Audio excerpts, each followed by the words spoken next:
한 주간 잘 지내셨습니까? 오늘은 다해 대림 제3주일입니다. 한국 교회는 해마다 대림 3주일을 자선주일로 지내고 있습니다. 주님께서 말씀하신 것처럼 이웃을 위해서 자신을 희생하는 곧 주님의 사랑을 실천하는 것이 바로 자선입니다. 예수님께서 이 땅에 오셔서 당신 목숨을 내놓으신 것처럼 우리도 이 땅에서 예수님을 닮아서 자신의 것을 이웃과 나누기 위해 특별히 가난하고 병든 이들, 소외된 이들과 나누기 위해 자선주의를 지내고 있습니다. 자선이라고 하는 것, 남는 것을 나누어 주는 것이 아니라 내가 먹을 것, 내가 입을 것을 나누는 것입니다. 그래서 나에게 자선은 하나의 희생이죠. 우리는 이러한 자선, 희생을 통해서 다가오시는 예수님을 잘 기다릴 수 있습니다. 오늘은 자선주일이면서 동시에 장미주일입니다. 미사를 주례하는 사제가 장미색 제의를 입고 미사를 봉헌한다 해서 장미주일이라고 부릅니다. 라틴어로는 가우데떼 주일이다 이렇게 부릅니다. 가우데떼, 이 말은 가우데레라는 말에서 나온 말인데요. 기뻐하라, 너희들은 기뻐하라 이런 뜻입니다. 오늘 미사 입당송이 가우데떼, 기뻐하라 라는 말로 시작하기 때문에 우리는 이 날을 가우데떼 주일이다 이렇게 부릅니다. 입당송 시작에서 알 수 있듯이 이번 대림 3주일의 전체적인 분위기는 기쁨입니다. 그래서 오늘 여러분들이 보시면 아시겠지만 입당송, 본기도, 화답송, 또 독서와 복음 말씀 모두가 기쁨이라는 주제로 전개됩니다. 사실 대림 시기는 기다림의 시기죠. 특히 우리는 아기 예수님 탄생을 기념하는 성탄절을 기다리면서 다가오실 재림하실 주님을 함께 기다립니다. 기다림의 과정은 우리에게 많은 준비를 요구하죠. 절제와 자제를 요구합니다. 자선처럼 희생을 요구하기도 합니다. 그래서 대림 시기 전체의 분위기는 다소 엄숙한 분위기다 이렇게 이야기할 수 있겠습니다.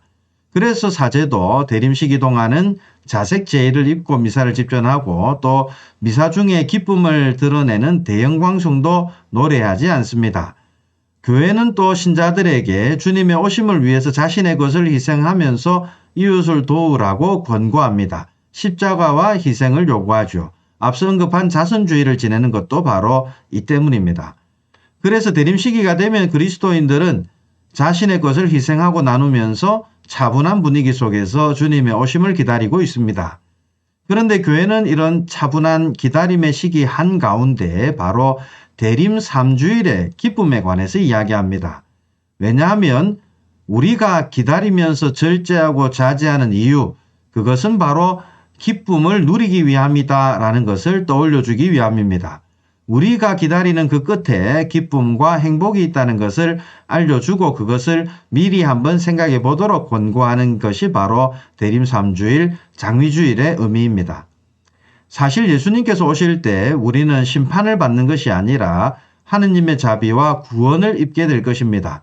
그래서 교회는 심판에 대한 두려움에 떨면서 이 땅에서 소심하게 살지 말고 하느님 자비를 입을 사람인 것처럼 기쁘게 살라고 권고합니다. 대림 한가운데 희생과 자선을 한다 하더라도 이렇게 마음 졸이면서 그런 걸 하지 말고 기쁘게 그것을 하면 우리가 영원한 생명, 영광을 누릴 것이라는 그 희망 속에서 기뻐하라 이렇게 권고하는 것이죠.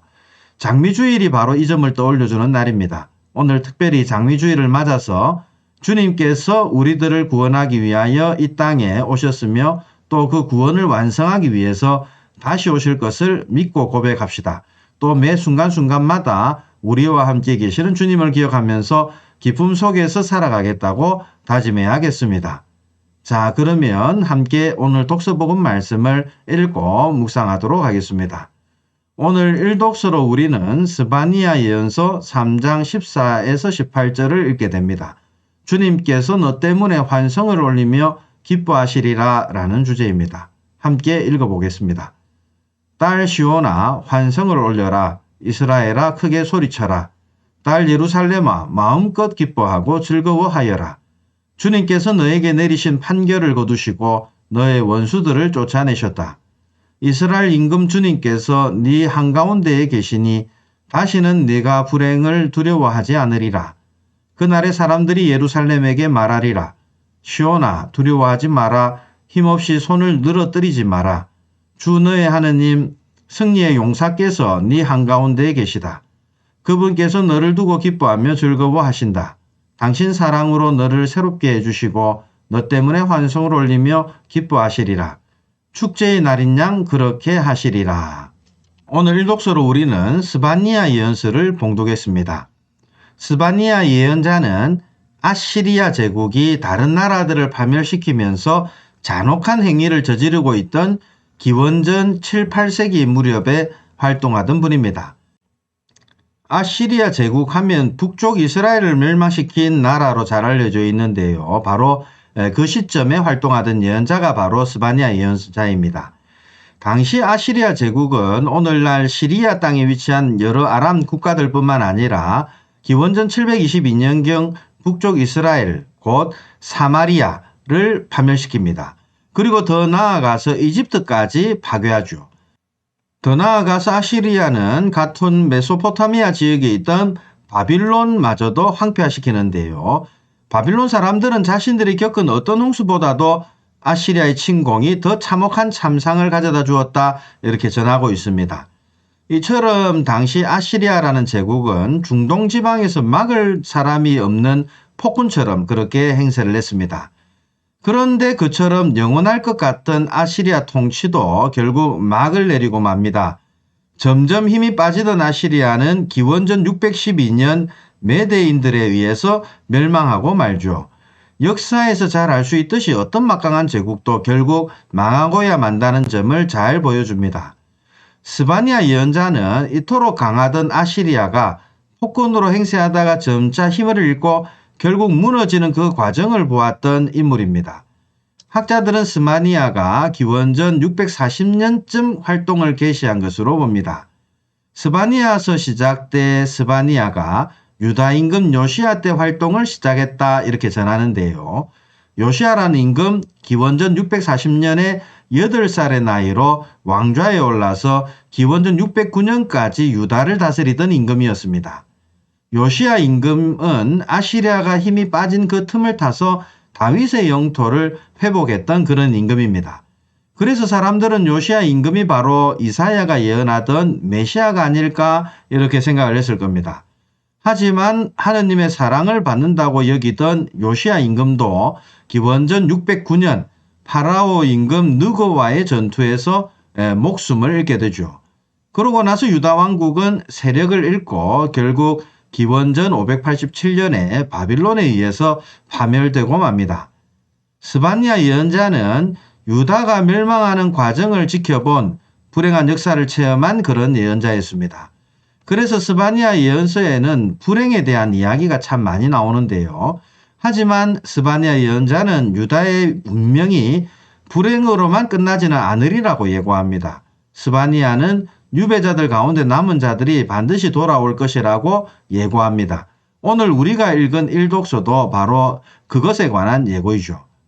사실 이스라엘 민족은 파멸적인 사건을 경험하면서 도대체 주님은 뭘 하고 계신가? 정말 우리 역사를 이끄는 분 맞는가? 그렇다면 주님은 우리를 왜 이렇게 내팽개쳐 두시는가? 이런 질문을 던지곤 했습니다. 스바냐 예언자는 이런 이스라엘에게 주님은 살아계시며 반드시 우리를 위해서 보복하는 분이심을 선포합니다. 특히 주님의 날이 되면 이집트 탈출 때와 마찬가지로 우리들을 적들의 손아귀에서 반드시 구원해 주실 것이라고 예고도 함께 해주죠. 이와 관련해서 오늘 일독서에서 스바냐 예언자는 예루살렘을 새롭게 해줄 것이니 환성을 올리고 기뻐하라 이렇게 권고합니다. 주님께서는 우리 가운데 살아계신 분이시기 때문에 결코 우리를 버려두지 않으실 것이다. 이 점을 알고 기뻐하라는 이야기입니다. 주님은 승리하시는 하느님이고 용사로서 우리들의 적을 물리쳐 주실 분입니다. 주님께서는 반드시 우리를 새롭게 해주실 것입니다. 그래서 주님께서 오시는 날, 곧 주님의 날은 이스라엘에게 축제의 날이 될 것입니다. 하느님께서는 남은 자들을 다시금 예루살렘으로 모아들이셔서 축제의 날을 벌이실 것입니다. 하지만 우리에게 축제의 날인 그날은 적들에게는 진노의 날이자 파멸의 날이 될 것입니다. 그러니 이를 두고 기뻐하라, 이것이 바로 오늘 일독서에서 우리가 읽은 내용입니다. 자, 그러면 함께 오늘 이독서로 넘어가도록 하겠습니다. 오늘 이독서로 우리는 사도 바오로의 빌립비서 4장 4절에서 7절까지의 말씀을 읽게 됩니다. 주님께서 가까이 오셨습니다 라는 주제입니다. 함께 읽어보도록 하겠습니다. 형제 여러분, 주님 안에서 늘 기뻐하십시오. 거듭 말합니다. 기뻐하십시오. 여러분의 너그러운 마음을 모든 사람이 알 수 있게 하십시오. 주님께서 가까이 오셨습니다. 아무것도 걱정하지 마십시오. 어떠한 경우에든 감사하는 마음으로 기도하고 간구하며 여러분의 소원을 하느님께 아뢰십시오. 그러면 사람의 모든 이해를 뛰어넘는 하느님의 평화가 여러분의 마음과 생각을 그리스도 예수님 안에 지켜줄 것입니다. 네, 오늘 이독서 필립비서에서 사도 바오로 또한 우리에게 주님 안에서 늘 기뻐하라 이렇게 권고합니다. 한번 말한 것이 아니라 거듭 반복해서 기뻐하라고 권고하죠. 이렇게 보니 오늘 1독서와 2독서 모두 우리에게 기뻐하라고 권고한다는 점, 이 점에서 서로 동일한 듯합니다. 하지만 기뻐하라고 권고하는 동기, 왜 기뻐하라고 말하는지 그것이 다릅니다. 오늘 1독서 스바냐 예언자는 주님의 날이 오리라는 확신 안에서 기뻐하라 이렇게 권고하죠. 하지만 그 날이 언제 올 것인지에 관해서는 이야기하지 않습니다. 반드시 올 거니까 기뻐하라 이렇게 권고하지만 사도 바오로는 오늘 이 독서에서 그 주님의 날이 코앞으로 가까이 왔으니 기뻐하라 이렇게 권고합니다. 곧 축제의 날이 벌어질 것이니 기뻐하라는 권고입니다. 1독서보다는 훨씬 더 임박한 주님의 날에 대해 언급하고 있죠.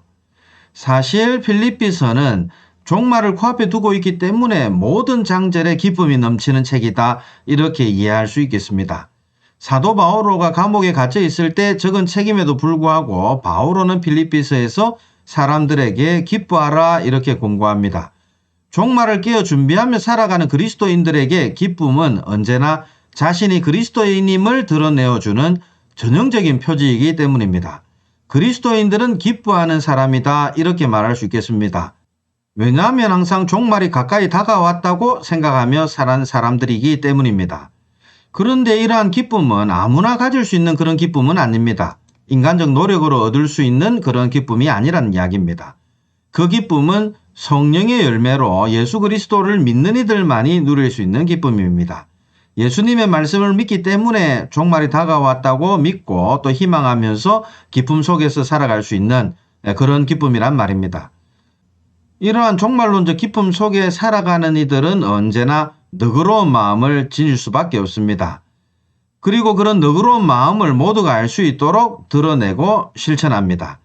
또한 이런 기쁨 속에 살아가는 이들은 내일을 걱정하지 않습니다. 어떤 경우든 감사하는 마음으로 기도하고 간구하면서 바라는 것을 하느님께 아뢰며 살아가고 있기 때문입니다. 하느님께서는 이처럼 종말론적 기쁨을 살아가는 이들에게 사람의 모든 이해를 뛰어넘는 당신의 평화를 주실 것이고 또 그 평화로 우리 마음과 생각을 그리스도 안에서 지켜주실 것입니다. 사실 따지고 보면 하느님께서는 우리가 무엇을 바라는지 모두 알고 계시죠. 우리에게 필요한 것이 무엇인지 다 알고 계십니다. 그러니 우리가 어떤 처지에 있든지 간에 하느님께 모든 것을 내어 맡긴다면 하느님께서는 우리에게 기쁨과 평화를 성령의 선물로 주실 것입니다. 그렇게 되면 우리 마음과 생각은 오직 그리스도에게로 향하게 될 것이며 그분 안에서 우리의 기쁨과 평화가 지켜질 것입니다. 자, 그러면 오늘 복음 이야기로 넘어가도록 하겠습니다. 오늘 복음으로 우리는 루카복음 3장 10절에서 18절 내용을 읽게 됩니다. 제목은 저희는 어떻게 해야 합니까? 입니다. 그때의 군중이 요한에게 물었다. 그러면 저희가 어떻게 해야 합니까? 요한이 그들에게 대답하였다. 옷을 2벌 가진 사람은 못 가진 이에게 나누어 주어라. 먹을 것을 가진 사람도 그렇게 하여라. 세리들도 세례를 받으러 와서 그에게 스승님 저희는 어떻게 해야 합니까? 하자 요한은 그들에게 정해진 것보다 더 요구하지 마라 하고 일렀다. 군사들도 그에게 저희는 또 어떻게 해야 합니까? 하고 묻자 요한은 그들에게 아무도 강탈하거나 갈취하지 말고 너희 봉급으로 만족하여라 하고 일렀다. 백성은 기대에 차 있었으므로 모두 마음속으로 요한이 메시아가 아닐까 하고 생각하였다. 그래서 요한은 모든 사람에게 말하였다. 나는 너희에게 물로 세례를 준다. 그러나 나보다 더 큰 능력을 지니신 분이 오신다. 나는 그분의 신발끈을 풀어드릴 자격조차 없다. 그분께서는 너희에게 성령과 불로 세례를 주실 것이다. 또 손에 키를 드시고 당신의 타작마당을 깨끗이 치우시어 알곡은 당신의 곳간에 모아들이시고 쭉정이는 꺼지지 않는 불에 태워버리실 것이다. 요한은 그 밖에도 여러 가지로 권고하면서 백성에게 기쁜 소식을 전하였다. 오늘 복음은 대림 시작부터 이야기하던 세례자 요한에 관해서 다시금 이야기합니다. 세례자 요한은 죄의 용서를 위한 회개의 세례를 선포하면서 세례를 받으러 온 군중에게 이렇게 이야기했습니다. 독사의 자식들아, 다가오는 진노를 피하라고 누가 너희에게 일러주더냐? 회개에 합당한 열매를 맺어라. 그리고 우리는 아브라함을 조상으로 모시고 있다는 말은 아예 혼잣말로라도 꺼내지 마라. 내가 너희에게 말하는데 하느님께서는 이 돌들로도 아브라함의 자녀들을 만드실 수 있다. 도끼가 이미 나무 뿌리에 닿아 있다. 좋은 열매를 맺지 않는 나무는 모두 찢겨서 불 속에 던져진다. 네, 루카복음 3장 7절에서 9절까지의 말씀입니다. 앞서 언급한 스바냐 예언자의 말씀처럼 주님께서 오시는 날, 곧 주님의 날은 원수들에게는 파멸의 날이 될 것인데 세례자 요한은 세례를 받으러 온 군중들을 마치 원수 보듯이 원수들인 듯 표현하고 있습니다. 하지만 우리는 잘 알고 있죠. 주님께서는 그들 모두가 회개하고 세례를 받아서 죄를 용서받도록 준비시키기 위해서 세례자 요한을 보내셨다는 것을 우리는 잘 알고 있습니다. 세례자 요한의 이야기를 듣고 군중이 그렇게 요한에게 묻습니다. 그러면 저희가 도대체 어떻게 해야 합니까? 곧 죄의 용서를 위한 세례를 받기 위해서, 곧 회개하기 위해서 무엇을 해야 하는지 묻습니다. 그러자 요한은 분명하게 이야기합니다. 옷을 2벌 가진 사람은 못 가진 이에게 나누어 주어라. 먹을 것을 가진 사람도 그렇게 하여라. 세리들도 세례를 받으러 와서 그에게 묻습니다. 어떻게 합니까? 세례자 요한은 정해진 것보다 더 요구하지 마라 이렇게 권고합니다. 이어서 군사들도 또 어떻게 합니까? 하고 묻자 아무도 강탈하거나 갈취하지 말고 너희 봉급으로 만족해라 이렇게 권고하죠. 요한의 권고를 듣자면 회개란 단순히 마음을 바꾸는 문제를 넘어서서 자신이 가진 것에 만족하고 가진 것을 서로 나누는 삶을 사는 것, 구체적으로 그런 삶을 살아내는 것이라고 말할 수 있겠습니다. 구체적으로 가진 것을 나누면서 주어진 것에 만족하는 것, 그것이 바로 회개의 삶이란 말입니다. 오늘 우리가 지내는 자선주일의 가르침에 딱 맞는 권고인 듯 합니다. 요한의 이야기를 듣던 사람들은 마음속으로 요한이 메시아가 아닐까 하고 생각했습니다. 하지만 요한은 사람들에게 자신은 메시아가 아니라고 이야기합니다. 비록 세례를 주면서 사람들을 죄의 용서로 이끌어 주고 있긴 하지만 자신보다 더 큰 능력을 지니신 분이 오신다. 그분이 바로 메시아다. 이렇게 예고합니다. 그분은 성령과 불로 세례를 베푸는 분으로 자신은 그분의 신발끈을 풀어드릴 자격조차 없다. 이렇게 이야기하죠. 여기서 신발끈을 푸는 것, 그것은 당시 히브리 종들도 하지 않는 그런 일이었습니다. 종들 가운데 가장 낮은 지위의 종이 하는 그런 행위가 신발끈을 푸는 행위였습니다. 히브리 사회에서는 히브리 종에게 주인은 이것을 요구할 수 없었습니다. 그만큼 비천한 일로 여겨졌기 때문인데요. 요한은 자신이 그런 일을 할 자격조차 없는 존재다 이렇게 이야기합니다. 메시아와 자신은 전혀 다른 차원의 존재라는 이야기인 거죠. 이 말은 바로 자기 뒤에 오는 메시아는 단순한 인간 메시아가 아니라 하느님의 아들이다 이 사실을 드러낸다 이렇게 이야기할 수 있겠습니다. 요한은 그런 메시아가 오면 그분께서는 손에 키를 들고 당신의 타작마당을 깨끗이 치우시고 알곡은 당신의 곳간에 모아들이시며 쭉정이는 꺼지지 않는 불에 태워버리실 것이다 이렇게 예고합니다. 여기서 키라고 번역한 그리스 단어 프티온이란 단어는 우리가 쓰는 부채 같은 널쩍한 키가 아니라 손잡이가 긴 괄퀴 모양 삽을 프티온이라 그럽니다. 이것으로 타작한 나다를 치면 바람이 날려서 쭉정이와 알곡을 골라내는 것, 그것이 바로 키질인데요. 오늘 요한은 세상 마지막 심판을 이러한 키질로 비유합니다.